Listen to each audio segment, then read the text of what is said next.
Bonjour à tous les amoureux des senteurs, mes chers odorateurs, je suis très contente de vous retrouver sur ma chaîne qui est dédiée principalement à la parfumerie de niche. Alors aujourd'hui on va faire un bond dans le temps, je vais vous proposer donc les 5 parfums cultes qui ont marqué ma jeunesse dans les années 80-90.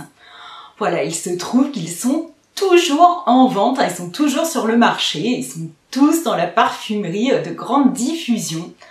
Voilà, ils sont vraiment mythiques. Je suis vraiment hyper contente de vous filmer cette vidéo et de vous parler d'eux. Vraiment, donc j'espère que mon enthousiasme sera communicatif, que cette vidéo vous plaira. Donc si c'est le cas, vous pourrez la liker. Et puis si vous avez envie de parcourir en ma compagnie la parfumerie de niche, eh bien abonnez-vous à ma chaîne. Bon, vous voyez, je suis une amoureuse des parfums depuis très longtemps. Donc en gros, je vous parle de ce que j'aime et qui concerne évidemment les fragrances. J'ai collectionné les miniatures et vous allez voir, je vais vous en montrer quelques-unes qui correspondent à ces parfums. Et ce sont évidemment des parfums qui m'ont marqué moi. Donc j'attendrai avec grand plaisir que vous me racontiez quels sont ceux qui vous ont marqué vous. Alors c'est parti.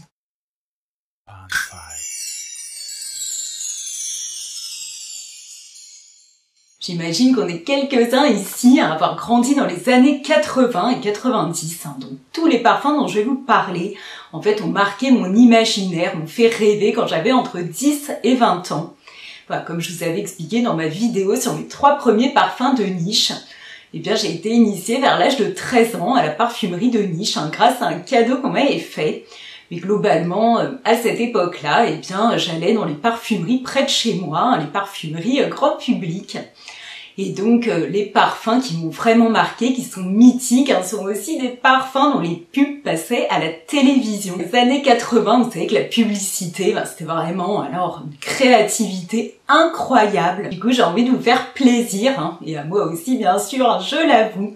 Je vais vous proposer les publicités, voilà, des parfums dont je vais vous parler. C'est pas le cas des 5, mais franchement, il y a certains spots qui sont vraiment inoubliables, qui sont devenus complètement cultes, qui ont même, je pense, rendu célèbres les parfums bien qu'ils présentaient. Voilà, donc j'ai hâte de vous parler d'eux. En fait, je les avais pas sentis depuis des années, donc j'étais ravie de repartir à leur rencontre. Donc j'ai envie de vous raconter s'ils sont conformes à mon souvenir, s'ils ont évolué, s'ils sont encore tout à fait les mêmes ou pas. Et puis je vous dirai s'ils valent le coup dans leur forme actuelle. Voilà, encore une fois, je suis hyper contente de vous tourner cette vidéo, de vous parler de ces 5 parfums qui sont vraiment cultissimes. Et ce qui est quand même génial, comme je vous disais tout à l'heure, c'est qu'ils sont encore en vente à l'heure actuelle. On peut les trouver dans le sélectif en grande diffusion. Voilà, donc tout ce qui concerne notre jeunesse, et bien forcément, je pense que ça nous marque, il n'y a pas que moi. Évidemment, je sais que parmi vous, il y a un certain nombre de personnes qui n'ont pas du tout connu les années 80 et peut-être même pas le début des années 90. Mais c'est pas grave, parce que ces fragrances ont traversé le temps. Donc forcément, vous en avez entendu parler, j'en suis quasi certaine, vous me direz ça. Vous allez voir, certaines valent le coup d'être découvertes même maintenant. Voilà, il n'est jamais trop tard. Ces parfums, encore une fois, sont mythiques. Allez, on y va. Alors la première fragrance que j'ai adorée, qui m'a particulièrement marquée, qui reste mythique encore maintenant, c'est Dune de Christian Dior. Elle est sortie en 1991 et elle a été composée par l'aîné Jean-Louis Sieuzac, Nejla Barbir et le grand Dominique Ropion. Voilà. Un parfum fabuleux. Je le possède donc sous la forme de cette petite miniature qui est vraiment ravissante. Bon, le jus a évolué, mais on retrouve encore quelques petites notes. Moi, je l'aime énormément. On retrouve Dune sans aucune difficulté, sous la forme d'une eau de toilette dans les rayons des parfumeries grand public. Et alors là, moi, j'étais émerveillée, j'étais transportée vraiment dans mes souvenirs et totalement conforme à ce que je me rappelais d'elle. C'est un parfum chaud qui est envoûtant, je le trouve hyper sensuel. Vraiment, alors là, c'est un régal de le ressentir. Je trouve qu'il est tout à fait portable encore maintenant. Il y a une tenue qui est tout à fait correcte. Vraiment un très joli parfum. Alors là, Christian Dior la marque rendait hommage au couturier à sa maison de Granville en Normandie. C'est un parfum qui n'a pas été détérioré par Dior, hein, c'est horrible à dire, hein. Mais franchement, je trouve qu'ils ont saccagé, fait disparaître, voilà, des parfums qui étaient là encore mythiques, hein. Mais celui-là, il a échappé à ce massacre. Donc vraiment, bravo Dior, là pour le coup. Moi j'étais hyper contente de retrouver Dune. C'est un parfum chypré, hein, qui a vraiment une signature très particulière. On le reconnaîtrait maintenant entre mille. Pour mon nez, il est plus féminin. À l'époque, hein, les parfums étaient vraiment très genrés. Il y a une évolution plutôt linéaire, hein, il est peu évolutif. Il est très joli, on retrouve des notes de bergamote, de mandarine associées à des fleurs, hein, de la pivoine, de l'ylang-ylang, de la rose. Puis il y a un fond chaud avec de la mousse de chêne, de l'ambre, de la vanille, du benjoin. Voilà, du patchouli, vraiment un parfum, alors là sans aucun doute, totalement mythique, hein, je pense pour un grand nombre d'entre nous. Si vraiment vous ne connaissez pas ce parfum, eh bien allez mettre votre nez dessus. Je pense que si vous êtes jeune, ça pourrait être tout à fait intéressant, eh bien voilà, de vous l'approprier. Moi, j'aurais l'impression de ressortir un petit peu mes vieilleries. Mais si vous l'avez pas connu par le passé, je pense que ça peut créer une nouveauté, comme un décalage très intéressant.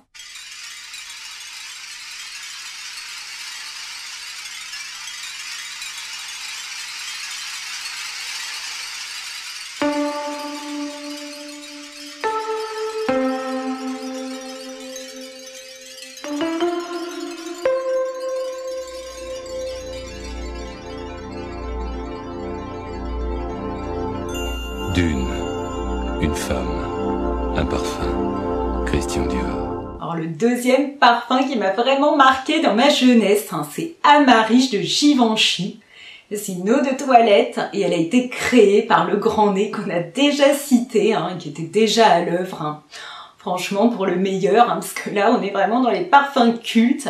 Et bien Dominique Ropion, et oui, encore lui. Alors là encore un très joli flacon, hein, que la marque, hein, comme pour Dune, d'ailleurs je l'ai pas dit, eh bien à conserver. Voilà. Il a été inspiré de la blouse Bettina, qui fait partie des créations du couturier Givenchy. C'est un parfum très fleuri, un parfum qui a été ultra connu, vraiment très porté à l'époque, hein, et encore maintenant, hein, si on le trouve encore en parfumerie bien évidemment, hein, c'est qu'il a ses adeptes. Je dois vous avouer que j'ai un rapport très particulier à Amarish, hein, ça a toujours été attraction-répulsion, hein, quand je mettais mon nez sur ce parfum, je me disais ouh, mais en même temps j'avais envie d'y revenir.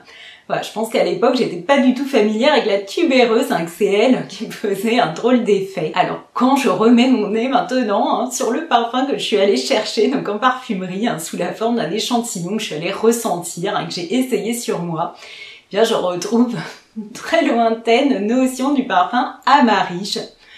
Voilà, je suis pas sûre d'être vraiment très familière avec cette odeur qu'elle est devenue maintenant. C'est un gourmand, je dirais, floral, il n'y a pas du tout de sucre. On retrouve des notes de mandarine, de cassis, de pêche. Puis il y a énormément de fleurs, hein, dans son cœur. Hein. Comme je vous disais, il y a la fameuse tubéreuse, hein, moi que je sens particulièrement, avec du mimosa, du gardénia, de l'ylang-ylang, du jasmin, aussi de la violette. Puis le fond est chaud, hein, gourmand, comme je vous disais, de la fève tonka, de la vanille. Puis il y a du bois, du santal, du cèdre et du musc. C'est vraiment un parfum intéressant, hein, totalement mythique. Hein. Quand on a grandi dans les années 80, je peux vous dire qu'Amarish, hein, on ne pouvait pas passer à côté. Alors cette fragrance, hein, est-ce que je vous la conseillerais maintenant? Eh bien j'ai tendance plutôt à dire non. Voilà, pour moi elle est un petit peu vieillotte, elle est un peu datée. Elle reste assez qualitative, hein, bien que la tenue soit assez modérée, mais enfin c'est une eau de toilette. Alors si vous l'aimez, bien sûr, hein, je respecte tout à fait vos goûts.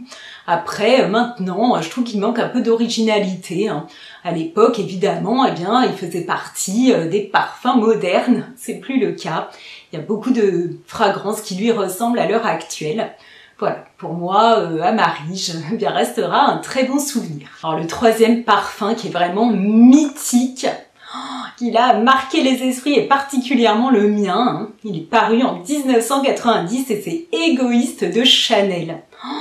Alors là, une publicité, mais vraiment, mais cultissime. Alors là, je résiste pas à la lancer directement maintenant. Égoïste, où es-tu?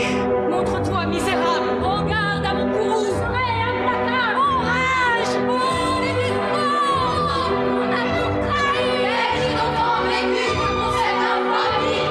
Montre-toi, égoïste! For a man.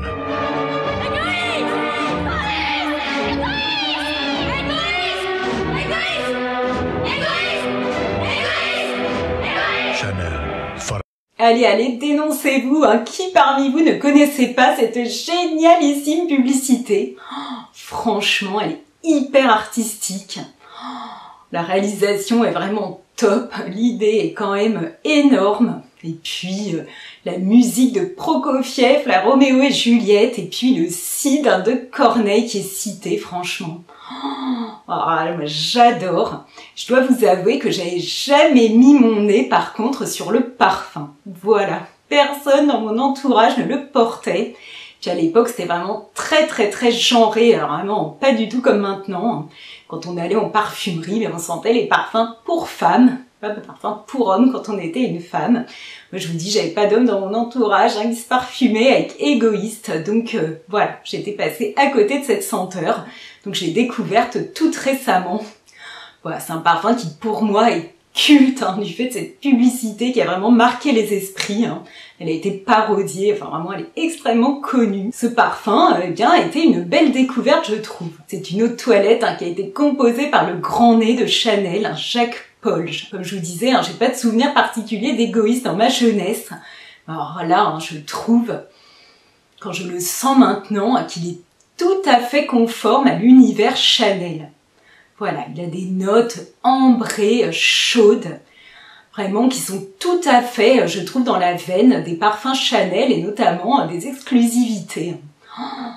Très intéressant parfum, ambré, chaud, et qui a un côté puissant qui m'évoque un peu Coromandel. Alors je les ai comparés du coup, je trouve que Coromandel a un côté plus transparent, plus doux, plus vanillé. Égoïste et très puissant, très dense, avec ce côté très ambré, qui serait peut-être plus proche du lion finalement, mais sans, alors là vraiment il n'y a pas du tout les notes fumées qu'il y a dans le lion. C'est un très bel oriental qui pourrait être mixte maintenant, avec des notes de mandarine, des notes de coriandre, puis il y a de la rose avec un peu de cannelle, avec du bois de santal, de la vanille, de la graine d'ambrette, et un côté cuiré, tabac. Très intéressant. Du coup, j'ai été surprise dans le bon sens en faisant la découverte d'Égoïste. Voilà, donc je vous le conseille. Je trouve qu'il a tout à fait sa place dans cette collection si vous cherchez un bel oriental. Voilà, il fera très bien le travail. Jacques Polge, un parfumeur mythique pour Égoïste, ce parfum. Encore une fois, cultissime. Le 4e parfum iconique des années 80-90, date de 1994 et c'est Tocade de Rochas, sous la forme d'une eau de toilette. Il a été composé par Maurice Roussel, voilà le nez fabuleux qui a créé le très connu chez Frédéric Malle, Musc Ravageur. J'ai pas retrouvé dans mes miniatures Tocade, mais en le ressentant, oh là là, il fait partie vraiment de mes souvenirs olfactifs de jeunesse. Il m'a hyper marqué. Oh, ce nom fabuleux et en remettant mon nez dessus, mais que de souvenirs me reviennent.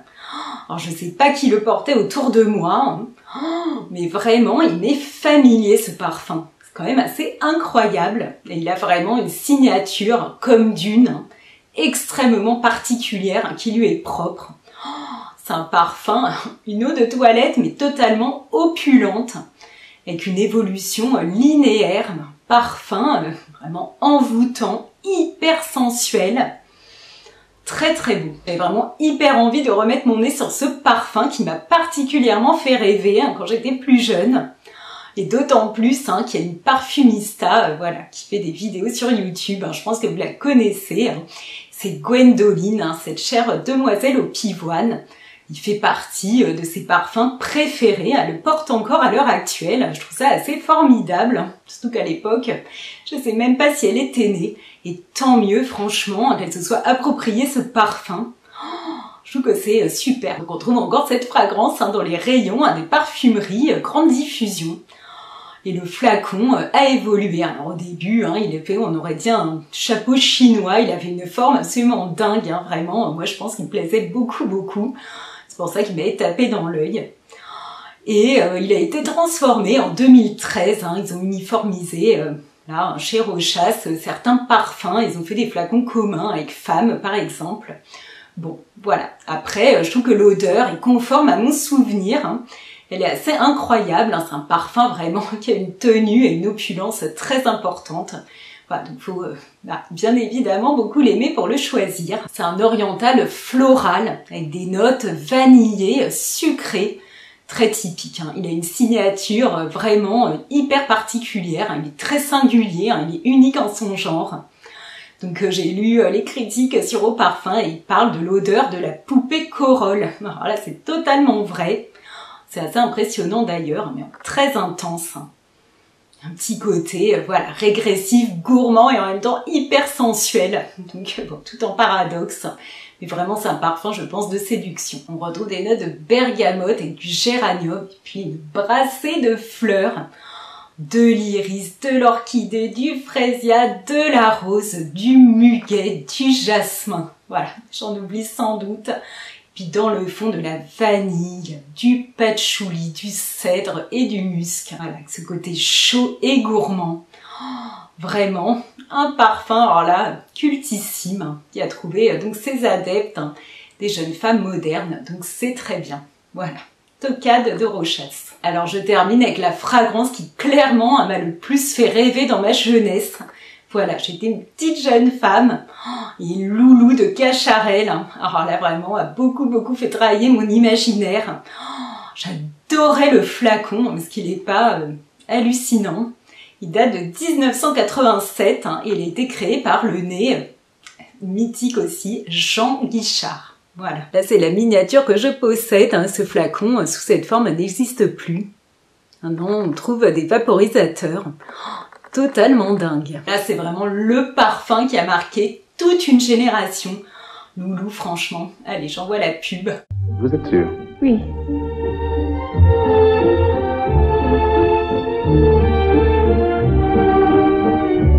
Coupé. C'est fini. On reprend à 5 heures. Vous n'avez pas vu Loulou? Tu la connais, toi? Loulou? Elle vient de partir. Loulou? Tu peux me mettre un cardeau bleu sur le... Je te dis qu'elle est partie.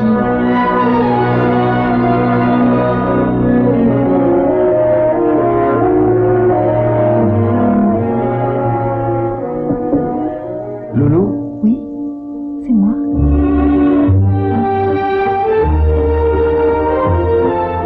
Loulou, le nouveau parfum de Cacharel. Énorme. Qu'est-ce que j'ai pu rêver avec ce parfum-là. Je me voyais déjà une grande porter cette senteur. Incroyable. Là, j'avais hyper hâte de remettre mon nez dessus. Franchement, celui, je l'ai gardé pour la fin, qui, voilà, me plaisait vraiment le plus.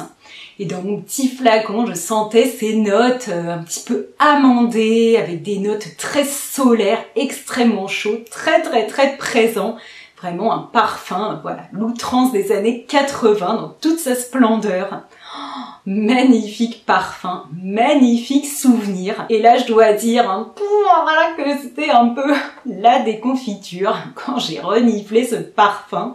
Donc j'ai récupéré un échantillon en parfumerie près de chez moi. Il reste dans mon flacon miniature à quelques gouttes, un nectar précieux. Donc il a un peu tourné, mais on retrouve vraiment voilà les notes là qui avaient marqué donc mes souvenirs.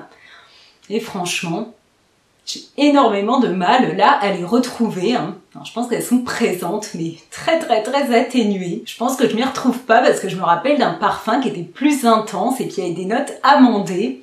Voilà, qui là manque un peu à mon nez. C'est un parfum solaire, envoûtant, un parfum de séduction, vraiment très particulier. Je retrouve quand même un petit peu sa signature, surtout quand je le mets sur ma peau en fait. C'est moins le cas sur la touche. Et bien finalement c'est sur peau que Loulou se sera le mieux rappelé à mon souvenir. Il se compose de bergamote, puis il y a des notes gourmandes de prune et de cassis. Puis à l'intérieur des fleurs, la fleur de tiare. de l'ylang-ylang, du mimosa, de la fleur d'oranger, de l'iris. Voilà, tout un bouquet. Un bouquet fleuri avec dans le fond de la fève tonka, là encore le côté gourmand, et puis de la vanille et du benjoin. Je suis pas tellement sûre d'avoir envie de vous recommander de porter Loulou, parce que bon, les parfums solaires ont été déclinés dans la parfumerie depuis de nombreuses années maintenant, et il y en a, je pense, des beaucoup plus beaux que celui-là. Après, il est très particulier, hein, il a ce côté laiteux, amandé, bon, qui fait son originalité, hein, et qui a créé l'engouement. Et puis, je pense qu'il est surtout réservé aux amoureux de Loulou qui le portent depuis toujours. Et enfin, depuis très longtemps sans doute.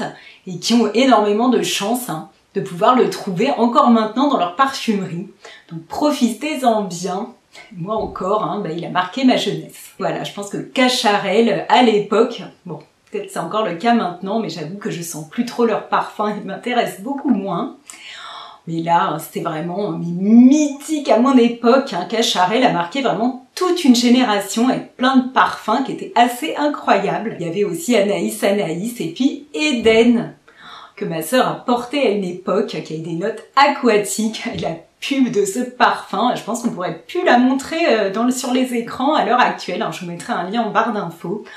Oh, vraiment encore une publicité hallucinante. Voilà, j'ai eu énormément de plaisir à vous parler de toutes ces fragrances, de faire ce retour en arrière dans ma jeunesse. Oh, j'espère que ça aura été communicatif et que ça vous aura fait plaisir à vous aussi. Donc si c'est le cas, vous pouvez encore mettre un petit like. Carrément un gros même en fait. Laissez-moi vos commentaires et dites-moi quels sont les parfums qui ont marqué votre jeunesse à vous, hein, que vous soyez de ma génération ou pas du tout, hein, soit plus vieux, soit plus jeune. Voilà, il n'y a aucun problème, partagez tout ça en commentaire. Ça me fait toujours hyper plaisir de vous lire et de vous répondre. Si vous avez envie de voyager en ma compagnie sur ma chaîne, eh bien abonnez-vous. Et en attendant de nous retrouver très bientôt, eh bien je vous embrasse bien fort. Au revoir.